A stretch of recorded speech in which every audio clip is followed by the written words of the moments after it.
We'll be looking at the key housing types and styles that influenced our heritage homes and give character to our historic neighbourhoods. Now, one thing that I think is worth noting is not all of the types and styles that we'll be looking at today fall neatly into a category, but they will have at least been influenced by or show some characteristics of the styles that were typical of the period in which they were built. So I hope you find it of interest, and just to let you know, there might be a little quiz at the end. So let's get started with colonial dwellings. So some of the oldest houses in the Albert Eden local board area ranged from simply built cottages, which were often located at the centre of small farms or the earliest residential subdivisions, to elaborate residences complemented by landscape gardens.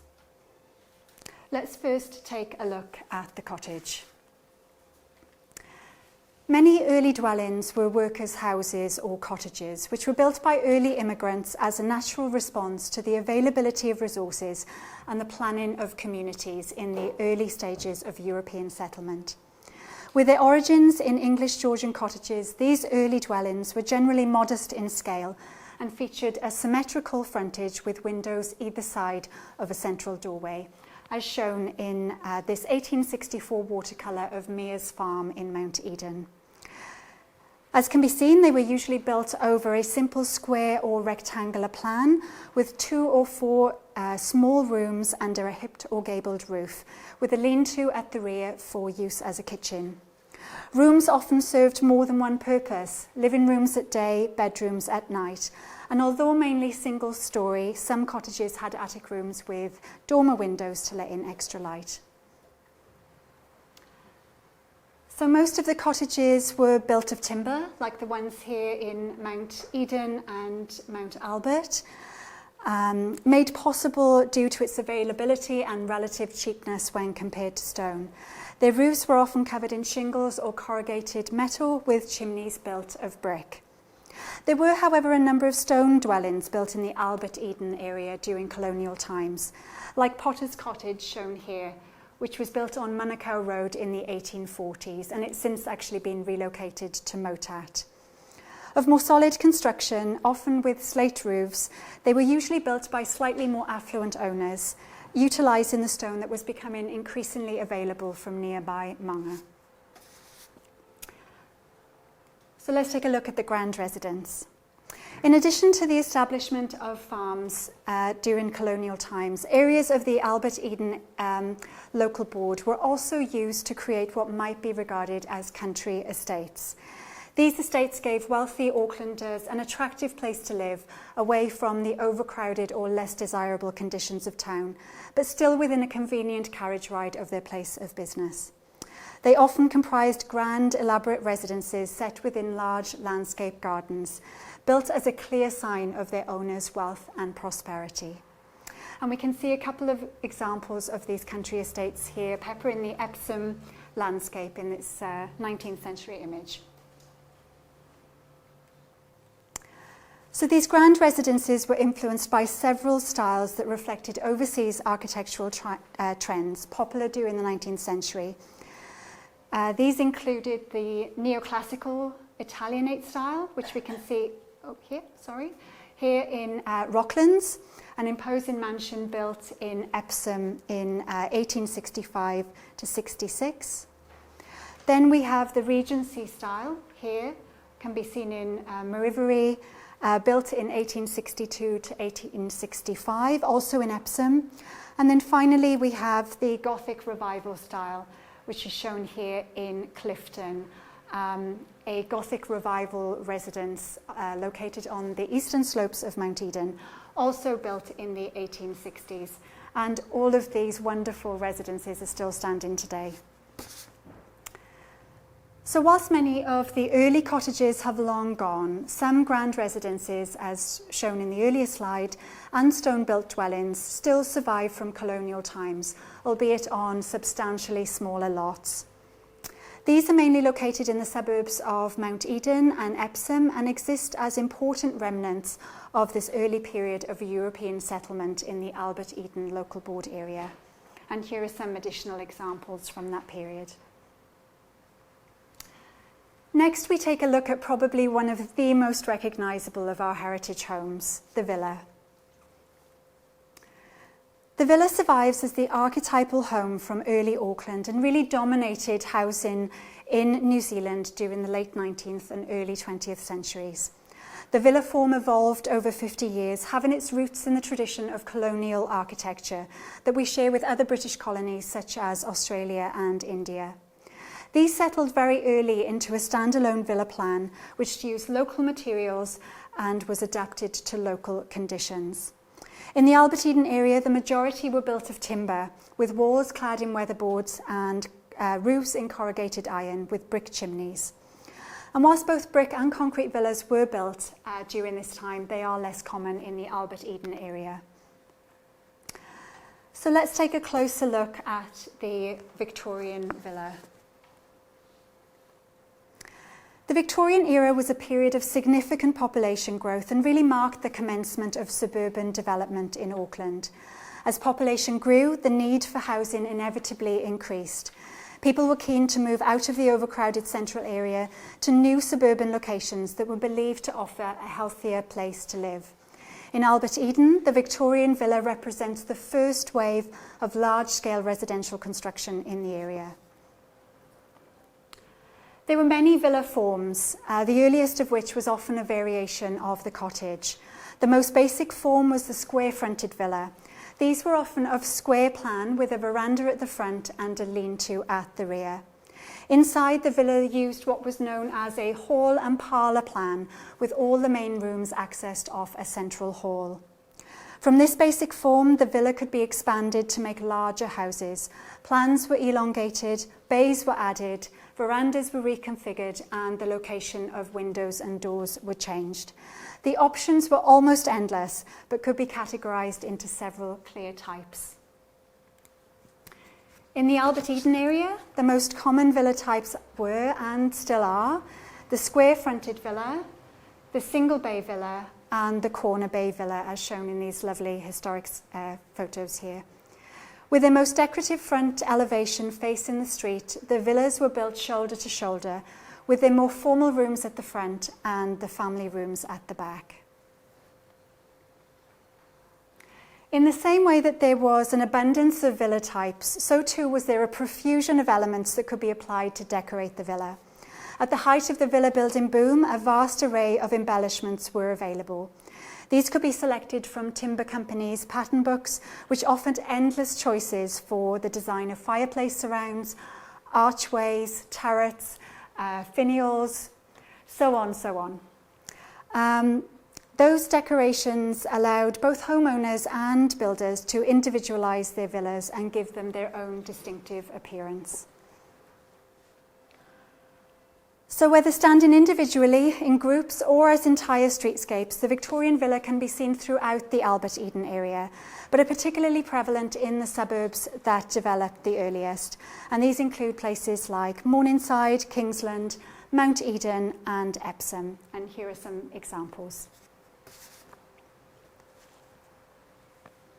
Next, we take a look at the Wardian and Transitional villas.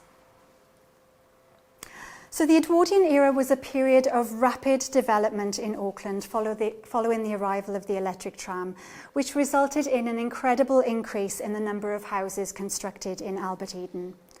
Elaborate Edwardian-style villas soon started to appear along Albert Eden streets. It also marked the introduction of the transitional villa. But let's first take a look at the Edwardian villa. The Edwardian villa was a more restrained yet elegant version of its Victorian counterpart, often influenced by the Queen Anne styles that were popular in America and Australia during the time. House plans became more complex, reflected in the change in location of the front door, sometimes on the corner of the house, sometimes to the side. There was also the reintroduction of the box bay window, providing an addition to the projecting room with a roof of its own. Like the Victorian villa, front windows used double hung sash units with the addition of a fan light above. The glass in these fan lights were often decorative, with the use of leaded light and the incorporation of stained glass. There were also variations in the style and design of decoration, with popular motifs including the fan or sunburst pattern. And this handsome Edwardian villa was built on Balmoral Road in Mount Eden in the early years of the 20th century. So what about the transitional villa, and where does the name come from? Well, sometimes regarded as the final flowering of the villa type, the transitional villa was a new hybrid that heralded the movement towards bungalow living. Whilst the Victorian and Edwardian villas continued to be the dominant housing type during the early years of the 20th century, by 1910 they began to give way to the new bungalow style. This evolution can be seen in the transitional villa. In the Albert Eden area, they typically date from 1910 to 1915, coinciding with the building boom before the First World War. So how do they differ from the earlier villas?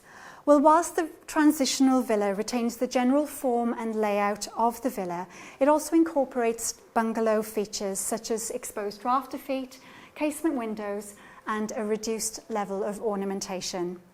Some are still firmly rooted in the villa style, as shown in the bottom two photographs here, with subtle differences in decorations and features such as the continuation of the main roof over the veranda, as can be seen here. While others exhibit very strong bungalow influences, which can be seen in the top two images there. Arts and crafts. So the Edwardian era was also a time of new ideas and attitudes towards architecture and city planning, with the garden city and arts and crafts movements influencing Auckland's residential development patterns. Originating in Britain in the latter part of the 19th century, the arts and crafts movement was highly influential internationally. In an attempt to remove itself from the industrialisation of the Victorian period, the design movement advocated a return to handcrafting. There was an emphasis on buildings being made of local materials, designed to fit within the landscape and reflect local styles and traditions. In New Zealand, an increasing number of architects became interested in the movement, particularly in the years leading up to the First World War. Architects such as James Walter Chapman Taylor, William Henry Gummer, and George Goldsborough became well known for their arts and crafts inspired designs. And these drawings here are actually George Goldsborough's design for his own house in Epsom.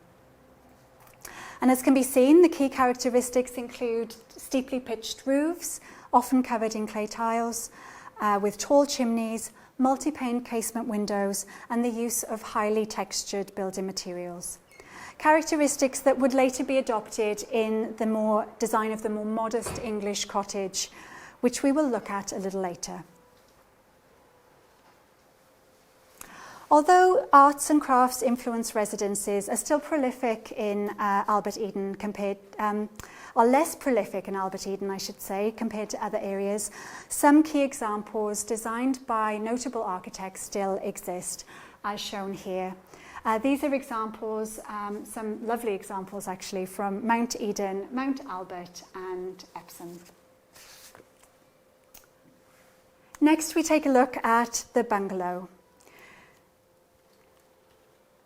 The interwar period saw the bungalow become the dominant housing type in Auckland. It was a period when suburban housing was increasingly sought after for the more spacious living conditions it offered. The Albert Eden area was ideally suited to meet these demands, so suburban development continued rapidly and the large-scale construction of bungalows commenced. In the Albert Eden area, as with the rest of Auckland, bungalows generally fall into two categories: the Californian bungalow and the English bungalow. The Californian bungalow was strongly influenced by popular American trends of the time and became the dominant housing type in the 1920s and 30s. They generally featured a low-slung form with a shallow pitched roof with wide eaves and exposed rafter feet, They also had deep porches and bow windows. Although generally built of timber, there was an emphasis on using handcrafted materials such as shingles, brick or stone, which was often incorporated in their design. And internally they had a far more open plan and informal layout when compared to the villa. So here we can see some examples of the Californian bungalow in the Albert Eden area. These are examples from Mount Albert, Balmoral and Point Chevalier. As you can see, they show a variety in design. By the 1930s, the Californian bungalow in the Albert Eden area was joined by the simpler English bungalow, also known as the bungalow cottage. The large porches and layered configuration of the Californian bungalow gave way to buildings with little or no ornamentation. They had projected box windows with leaded or faceted glass and shallow hipped roofs with boxed eaves. The state houses of the 1930s and 40s share many similarities with these later English bungalows, which we will discover a little later. Again, here are some examples from the Albert Eden local board area. These are principally from Point Chevalier and Balmoral. Then we have the eclectic styles. By the 1930s, the English cottage, Spanish mission and Art Deco styles, often regarded as the eclectic styles, also appeared. They were less prolific than the bungalows, but nevertheless added variety and interest to the streetscapes of the Albert Eden area. Let's first take a look at the English cottage. The English cottage was probably the most common of these new styles, which displayed influences of both arts and crafts, as mentioned earlier, and Tudor revival styles imported from Britain and America.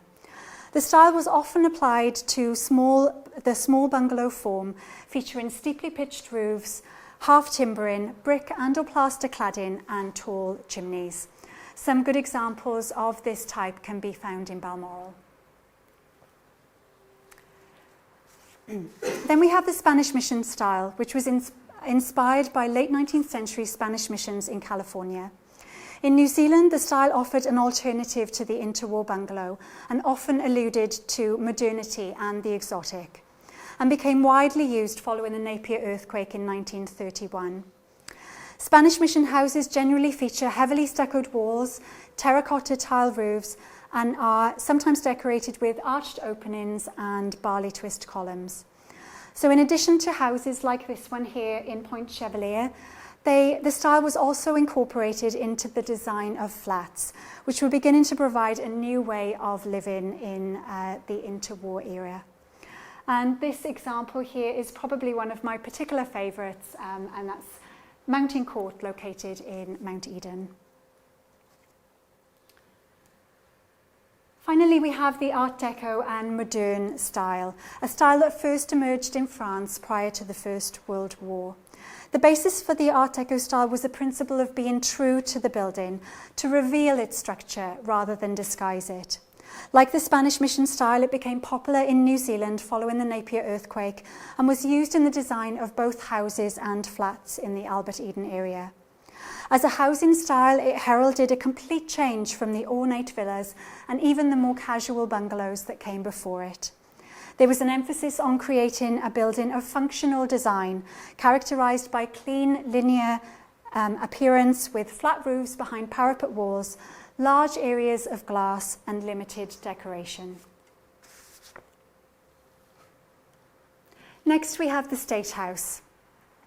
So by the end of the 1930s, New Zealand's residential landscape would start to change markedly with the introduction of the State House. Following the Depression, the country experienced an acute housing shortage. So when the first Labour government came into power in 1937, one of their first initiatives was to provide good quality workers' housing. The introduction of the first state houses embodied advances in urban planning, with the master planning of whole state house suburbs making a distinct shift from the previous pattern of bungalow subdivisions. Most included a new road network with curvilinear streets and cul-de-sacs and open spaces, as can be seen here in this aerial image of Waterview taken in 1959. In the Albert Eden area, some of the early estate house developments can be found in the suburbs of Sandringham, Point Chevalier and Waterview. So the first state houses are typically compact single-storey buildings with hipped or gabled roofs and standardised windows, influenced, as mentioned earlier, by the English bungalow of the 1930s.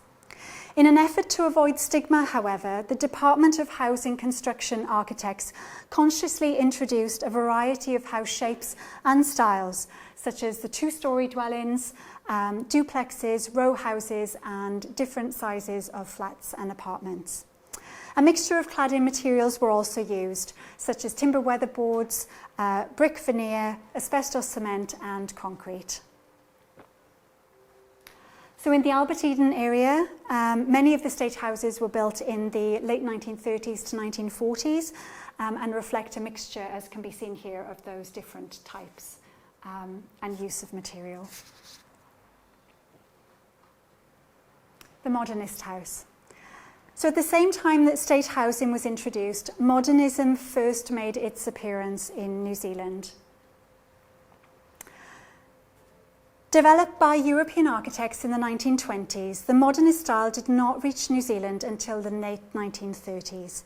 In residential architecture, this meant relatively flat roofs, large expanses of glass, minimal ornamentation, increasingly open floor plans, and a greater connection between indoor and outdoor spaces. The image on this slide here shows one of New Zealand's first modernist houses, and it's actually located in the Albert Eden area. Designed by Robin Simpson as his own home, it was built in 1938 in Green Lane and still stands today. Over the next couple of decades, architects of the time developed a more local or regional modern architecture with the aim of producing well-designed, efficient houses that were suited to the more informal lifestyles of New Zealanders. One such example was the group architects, who in their manifesto stated, "Overseas examples will not do. New Zealand must have its own architecture, its own sense of what is beautiful and appropriate to our climate and conditions." Such architects were instrumental in pushing the boundaries of domestic building, breaking away from the houses of the past and moving distinctly towards a New Zealand style. These new houses were often characterised by monopitched or gabled roofs, the latter a reflection of New Zealand's own 19th century shacks, shelters and whare. And although their layouts varied, they were generally orientated to take advantage of the sun. Internally, they often featured modular or open plan interiors with exposed materials and physical elements such as beams, posts and rafters. In the Albert Eden area, examples of this local modern architecture include the Tom House, which can be seen here at the top, built in 1954, and then we have the Mann House, built in 1960, both located in Mount Albert, and also worth noting actually that both are scheduled historic heritage places in the unitary plan. And it is the likes of these local modernist houses and their need to articulate an emerging sense of a New Zealand identity that really set the scene for the country's residential architecture for years to come. Thank you.